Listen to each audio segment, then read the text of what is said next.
Hello दोस्तों, आप सभी कैसे हैं। आशा करता हूं कि आप सभी स्वस्थ होंगे।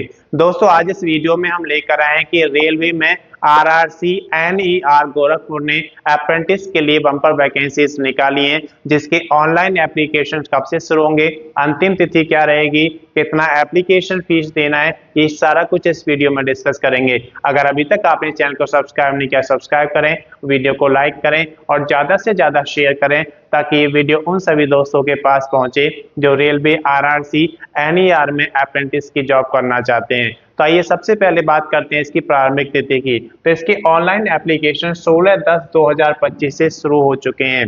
अंतिम तिथि की अगर बात करते हैं तो 15/11/2025 दिया गया है, यानी कि 15 नवंबर 2025 तक आप इसका ऑनलाइन एप्लीकेशन जमा करा सकते हैं। वहीं आवेदन शुल्क की अगर बात करते हैं तो आपको 15/11/2025 तक इसको जमा कराना होगा। अगर आप जनरल कैटेगरी या फिर ओबीसी के अंतर्गत आते हैं तो आपको 100 रुपये का आवेदन शुल्क यहाँ पर देना है। अगर आप एससी, एसटी या फिर ईडब्ल्यूएस के अंतर्गत आते हैं तो आपको कोई आवेदन शुल्क यहाँ पर नहीं देना है। ये आवेदन शुल्क आप debit card, credit card, net banking या फिर कैश कार्ड के थ्रू भी जमा करा सकते हैं। इसके बाद हम बात करते हैं यहाँ पर आयु की। तो आपकी आयु की गणना 16/10/2025 को की जाएगी।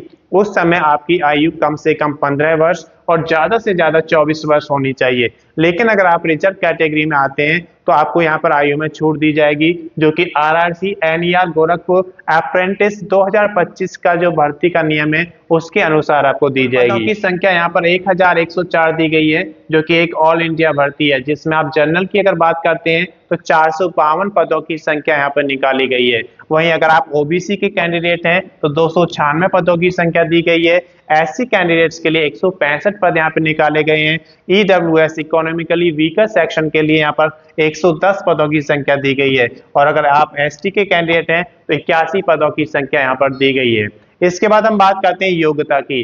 तो इस भर्ती के लिए आपके पास 10th पास अगर आपने किया है किसी भी रिकॉग्नाइज्ड बोर्ड से, और उसके साथ साथ रिलेवेंट ट्रेड में अगर आपने आईटीआई किया है तो आप इसके लिए एलिजिबल हैं, आप इसका फॉर्म फिल कर सकते हैं। अब बात करते हैं डॉक्यूमेंट्स की। तो जब भी आप कोई ऑनलाइन एप्लीकेशन जमा करते हैं तो उसमें आपको कुछ डॉक्यूमेंट्स अपलोड करने होते हैं। सबसे पहले आप बेसिक डिटेल्स फिल करते हैं और फिर उसके बाद आपको डॉक्यूमेंट्स अपलोड करने होते हैं, जैसे कि एजुकेशनल सर्टिफिकेट्स। यहाँ पर आपका 10th पास और आईटीआई मांगा गया है रिलेवेंट ट्रेड में, तो इनके डॉक्यूमेंट्स आपके पास स्कैन कॉपी में होने चाहिए। उसके बाद आपके पास एक वैलिड आईडी प्रूफ होना चाहिए और एक वैलिड एड्रेस प्रूफ, इनको भी आपको स्कैन कॉपी में रखना है। आपके पास कास्ट सर्टिफिकेट, अगर आप रिजर्व कैटेगरी में आते हैं तो कास्ट सर्टिफिकेट भी आपके पास स्कैन कॉपी में होना चाहिए। डोमिसाइल सर्टिफिकेट आपका स्कैन कॉपी में आपके पास होना चाहिए। वहीं बात करते हैं सिग्नेचर और फोटो की। तो आपको सिग्नेचर एक पेज पर आप करते हैं, उसको आप स्कैन कॉपी में रखते हैं, और A4 साइज फोटो को आपको स्कैन कॉपी में रखना है। तो जब ये बेसिक डिटेल्स फिल करने के बाद डॉक्यूमेंट्स अपलोड हो जाते हैं, उसके बाद आप सिग्नेचर और फोटो अपलोड करते हैं। जब ये सारी चीजें अपलोड हो जाएंगी तो आप उसका प्रीव्यू चेक करेंगे।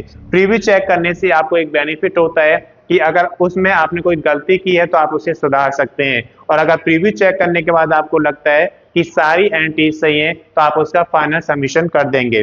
और फाइनल सबमिशन करने के बाद आप उसका प्रिंट आउट जरूर निकालेंगे, ताकि आपके पास एक रिकॉर्ड रहे कि भर्ती में कौन कौन से डॉक्यूमेंट्स आपने अपलोड किए थे, कौन कौन से डॉक्यूमेंट्स आपको आगे रेडी रखना है। अगर इसकी अधिक जानकारी चाहिए तो उसके लिए आप आरआरसी एनईआर गोरखपुर का जो ऑफिशियल नोटिफिकेशन है उसे पढ़ेंगे तो आपको संपूर्ण जानकारी मिल जाएगी। मैं समझता हूं कि इस वीडियो के माध्यम से आपको रेलवे आरआरसी एनईआर गोरखपुर में जो अप्रेंटिस की भर्ती निकली है उसकी संपूर्ण जानकारी मिल गई होगी। अगर अभी तक आपने चैनल को सब्सक्राइब नहीं किया, सब्सक्राइब करें, वीडियो को लाइक करें और ज़्यादा से ज़्यादा शेयर करें, ताकि ये वीडियो उन सभी दोस्तों के पास पहुंचे जो रेलवे आरआरसी एनईआर गोरखपुर में अप्रेंटिस की जॉब करना चाहते हैं। अगर आपने पिछला वीडियो नहीं देखा है तो उसका लिंक मैं इसके डिस्क्रिप्शन में शेयर कर दूंगा, आप वहां से देख सकते हैं। धन्यवाद।